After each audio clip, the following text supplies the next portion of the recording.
خوش آمدید۔ آج ہم جیمز کلیئر کی مشہور کتاب اٹامک ہیبٹس، اس کے کچھ بنیادی پیغامات کا آپ کہہ لیں گہرائی میں جائزہ لے رہے ہیں۔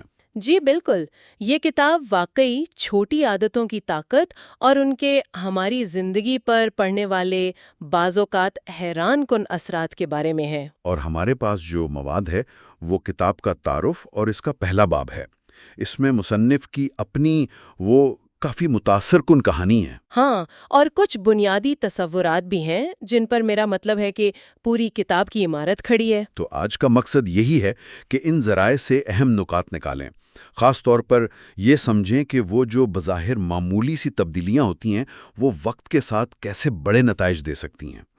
تو چلیں شروع کرتے ہیں۔ جی، مصنف جیمز کلیئر ان کی اپنی کہانی سے آغاز کرتے ہیں۔ یہ کافی ڈرامائی ہے اور اصل میں ان کی کتاب کے مرکزی خیال کی بنیاد بھی یہی ہے۔ ہائی اسکول میں تھے جب ان کے ساتھ ایک حادثہ پیش آیا۔ جی ہاں، اور یہ کوئی معمولی واقعہ نہیں تھا۔ بیس بال کھیلتے ہوئے ایک بیٹ، وہ بھی پوری قوت سے، سیدھا ان کے چہرے پر لگا۔ اوہو، چوٹیں بہت شدید تھیں۔ میرا مطلب ہے جان لیوا ہو سکتی تھیں۔ ناک کی ہڈی ٹوٹی، کھوپڑی میں کئی جگہ فریکچر ہوئے، آنکھوں کے جو ساکٹس ہیں وہ دونوں متاثر ہوئے۔ اللہ!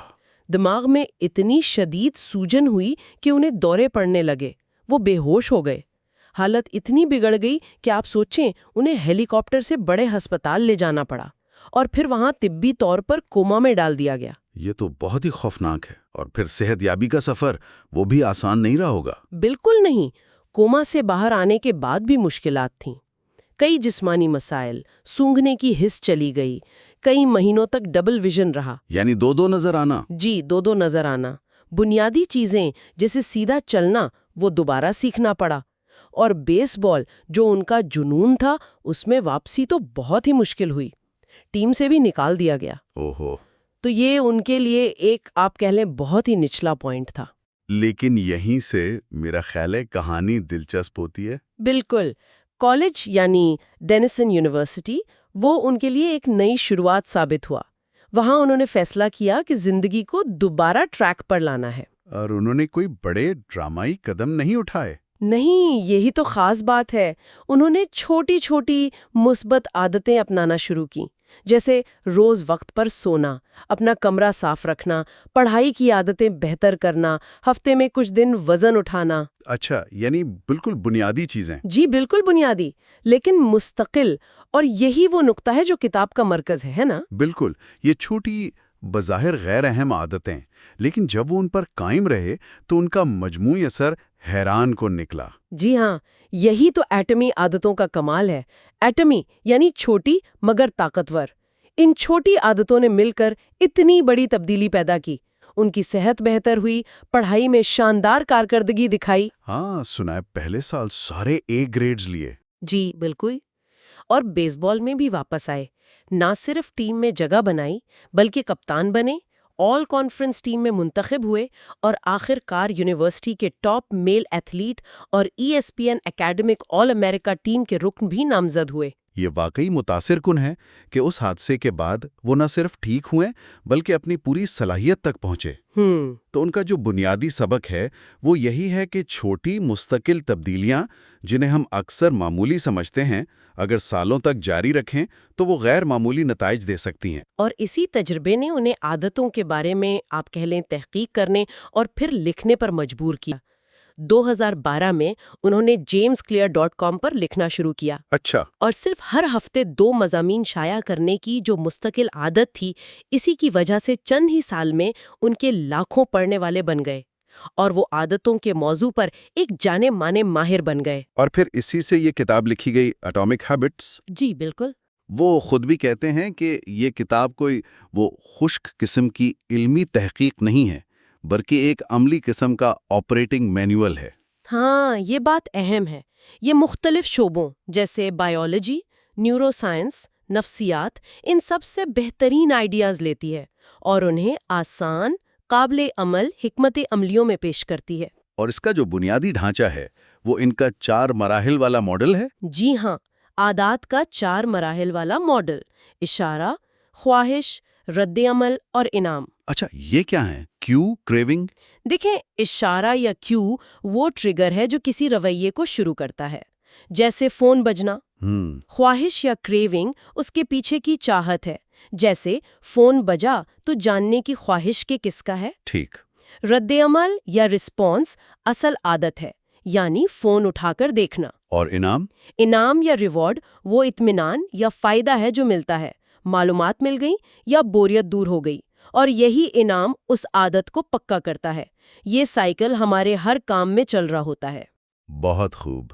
اچھا، اب آتے ہیں کتاب کے پہلے باب کی طرف۔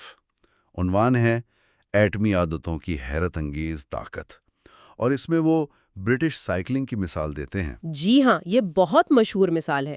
2003 میں برٹش سائیکلنگ کی حالت آپ کہہ لیں بہت ہی خراب تھی۔ مطلب تقریباً 1 صدی سے ان کے سائیکلسٹ بین الاقوامی مقابلوں میں کچھ خاص نہیں کر پا رہے تھے۔ ٹور ڈی فرانس جیسا بڑا مقابلہ تو کبھی کسی برطانوی نے جیتا ہی نہیں تھا۔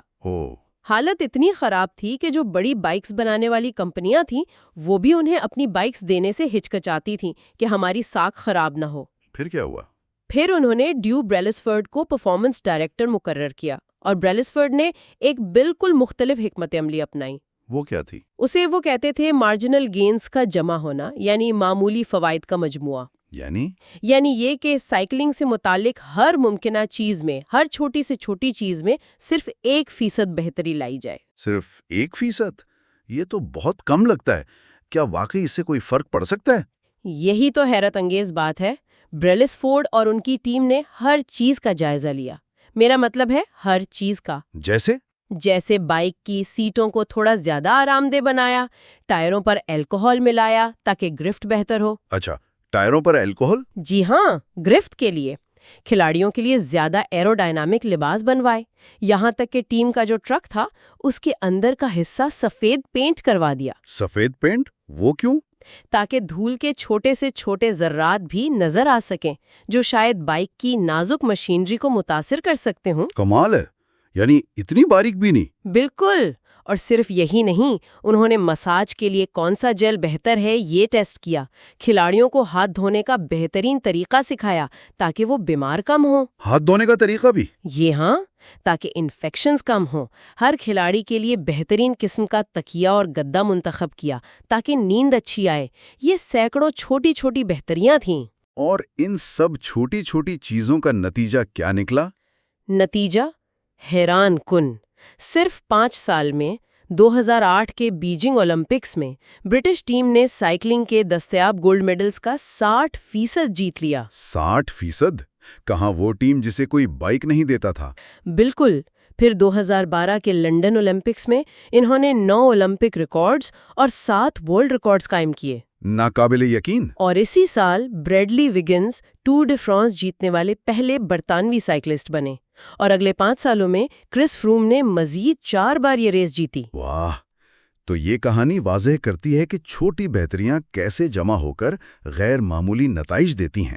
جی ہاں، ہم اکثر کسی ایک بڑے فیصلہ کن لمحے کی اہمیت کو بہت بڑھا چڑھا کر دیکھتے ہیں، اور روزانہ کی بنیاد پر جو چھوٹی چھوٹی بہتریاں ہوتی ہیں نا، ان کی قدر کو کم سمجھتے ہیں۔ کتاب میں اس کا حساب بھی بتایا ہے، 1% والا۔ جی، وہ کہتے ہیں کہ اگر آپ روزانہ صرف 1% بہتر ہوتے ہیں تو 1 سال میں آپ تقریباً 37 گنا بہتر ہو جاتے ہیں۔ 37 گنا؟ جی، لیکن اس کے برعکس اگر آپ روزانہ 1% بگاڑ کی طرف جاتے ہیں تو سال کے آخر تک آپ تقریباً 0 پر پہنچ جاتے ہیں۔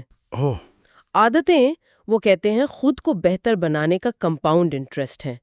جیسے پیسے پر سود ملتا ہے، ویسے ہی اچھی عادتوں پر بہتری ملتی ہے اور بری عادتوں پر بگاڑ۔ یہ کمپاؤنڈ انٹرسٹ والی مثال بہت اچھی ہے۔ ایک اور مثال بھی تھی ہوائی جہاز کی۔ ہاں، وہ بھی بڑی دلچسپ ہے کہ اگر لاس اینجلس سے نیو یارک جانے والا پائلٹ اپنے جہاز کا رخ صرف 3.5 ڈگری جنوب کی طرف موڑ دے، صرف 3.5 ڈگری، جو کہ شاید شروع میں محسوس بھی نہ ہو۔ بالکل، لیکن اتنے لمبے سفر کے بعد جہاز نیو یارک کے بجائے واشنگٹن ڈی سی میں اترے گا۔ اچھا، یعنی منزل ہی بدل گئی۔ جی، تو ہماری روزمرہ کی عادتوں میں معمولی سی تبدیلی بھی وقت کے ساتھ ہماری زندگی کو بالکل مختلف منزل تک پہنچا سکتی ہے۔ تو اس کا مطلب یہ ہوا کہ ہمارے آج کے جو نتائج ہیں، چاہے وہ ہماری صحت ہو، ہماری مالی حالت ہو، ہمارا علم ہو، جی، یہ سب دراصل ہماری پچھلی عادتوں کا ایک آپ کہہ لیں تاخیری پیمانہ ہے، ایک لیگنگ میجر۔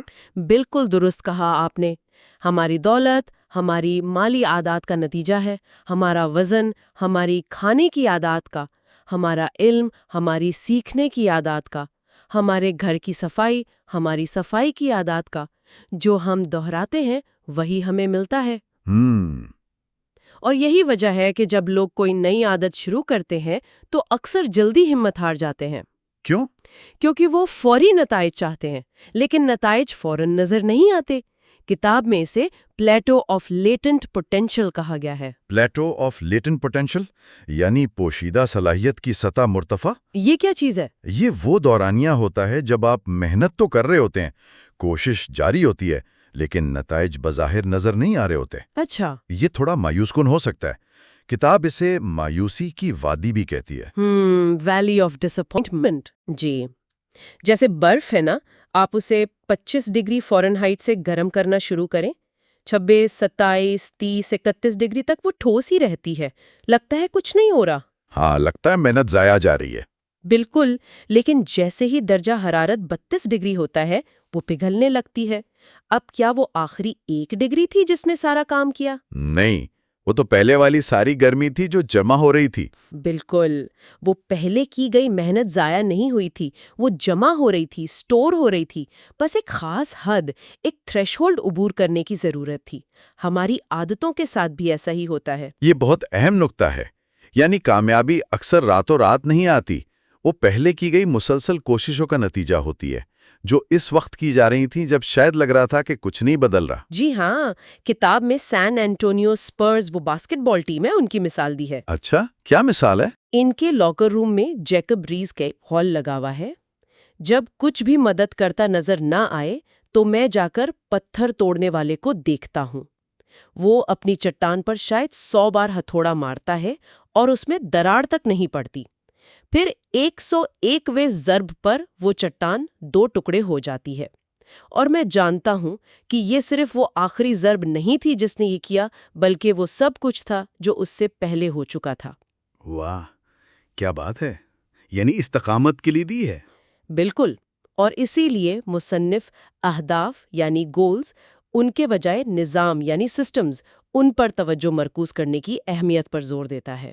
اہداف کے بجائے نظام، یہ تھوڑا سا عام سوچ سے ہٹ کر نہیں۔ ہم سب تو اہداف طے کرتے ہیں، وزن کم کرنا ہے، کتاب لکھنی ہے، چیمپئن شپ جیتنی ہے۔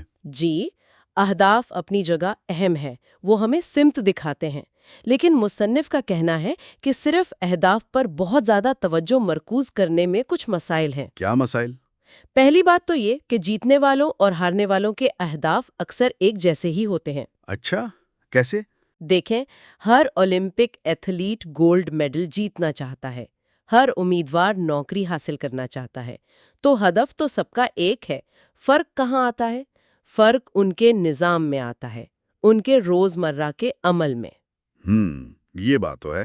دوسری بات، ہدف کا حصول صرف ایک لمحاتی تبدیلی ہے۔ لمحاتی تبدیلی؟ جی، آپ نے کمرہ صاف کرنے کا ہدف رکھا، صاف کر لیا، لیکن اگر آپ نے صفائی کی عادت نہیں ڈالی یعنی نظام نہیں بدلا تو کمرہ پھر گندا ہو جائے گا۔ اصل تبدیلی نظام بدلنے سے آتی ہے۔ ٹھیک۔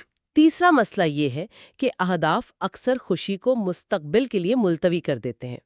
جب میں اپنا ہدف حاصل کر لوں گی تب خوش ہوں گی۔ ہاں، یہ ہوتا ہے۔ جبکہ نظام پر مبنی سوچ آپ کو عمل سے یعنی سفر سے لطف اندوز ہونے کا موقع دیتی ہے۔ آپ روزانہ کی چھوٹی کامیابیوں پر خوش ہو سکتے ہیں۔ اور چوتھا نکتہ کیا تھا؟ چوتھا یہ کہ اہداف طویل مدتی ترقی میں رکاوٹ بھی بن سکتے ہیں۔ ایک بار ہدف حاصل ہو گیا تو کیا اکثر لوگ رک جاتے ہیں یا پرانی عادتوں پر واپس چلے جاتے ہیں، جسے یو اثر کہتے ہیں۔ اچھا، جیسے ڈائٹنگ میں ہوتا ہے، وزن کم کیا پھر واپس بڑھ گیا۔ بالکل، جبکہ اگر آپ کا فوکس نظام پر ہے تو اس کا کوئی اختتام نہیں ہوتا، یہ مسلسل بہتری کا عمل ہے۔ تو اصل نکتہ یہ ہے کہ وہ کیا قول تھا، آپ اپنے اہداف کی سطح تک نہیں اٹھتے. آپ اپنے نظام کی سطح تک گرتے ہیں. You do not rise to the level of your goals, you fall to the level of your systems. زبردست. یعنی آپ کے روزمرہ کے معاملات، آپ کا سسٹم، وہی آپ کی کامیابی کی اصل بنیاد ہے. جی ہاں، اور اسی لیے ایٹامک ہیبٹس کا مطلب صرف چھوٹی عادتیں نہیں ہیں، بلکہ وہ چھوٹی عادتیں ہیں جو ایک بڑے مؤثر نظام کا حصہ ہیں. جیسے ایٹم مل کر مالیکیول بناتے ہیں، یہ چھوٹی عادتیں مل کر بڑے نتائج تخلیق کرتی ہیں. یعنی وہ چھوٹی بھی ہیں اور طاقتور بھی. بالکل، چھوٹی اور ناقابل یقین حد تک طاقتور. تو آج کی اس گفتگو کا اگر خلاصہ کریں تو جیمس کلیئر کی اپنی کہانی اور برٹش سائیکلنگ کی مثال سے ہم نے دیکھا کہ کیسے چھوٹی لیکن مسلسل بہتریاں وہ بڑی کامیابیوں کا باعث بنتی ہیں. چھوٹی چیزیں کیسے بڑی بن جاتی ہیں. اور یہ بھی کہ جب نتائج فوری نہ ملیں تو وہ پلیٹو آف لیٹنٹ پوٹینشل کو سمجھنا اور صبر سے کام لینا ضروری ہے. محنت جمع ہو رہی ہوتی ہے. بالکل، اور طویل مدتی ترقی کے لیے اہداف سے زیادہ اپنے روزمرہ کے نظام، اپنے عمل پر توجہ مرکوز کرنا زیادہ مؤثر ہے. عادتیں واقعی آپ کہہ لیں ایک دو دھاری تلوار ہے. دو دھاری تلوار؟ جی، اچھی عادتیں وقت کو ہمارا اتحادی بنا دیتی ہیں، جبکہ بری عادتیں وقت کو ہمارا دشمن بنا دیتی ہیں. بہت خوب. اور سامعین کے لیے ایک آخری سوچ چھوڑ جاتے ہیں؟ جی. اگر کوئی شخص آج سے یہ عہد کرے کہ وہ اپنی زندگی کے صرف ایک چھوٹے سے معمول کو، کسی ایک عادت کو روزانہ صرف 1% بہتر بنائے گا، چاہے وہ کچھ بھی ہو، پڑھنا، ورزش، کسی سے بات کرنے کا انداز، تو 1 سال بعد اس کی زندگی کا کون سا پہلو سب سے زیادہ ڈراماٹک طور پر تبدیل ہو سکتا ہے، جس کا وہ آج شاید تصور بھی نہیں کر سکتا؟ یہ واقعی غور کرنے کے لیے ایک دلچسپ سوال ہے.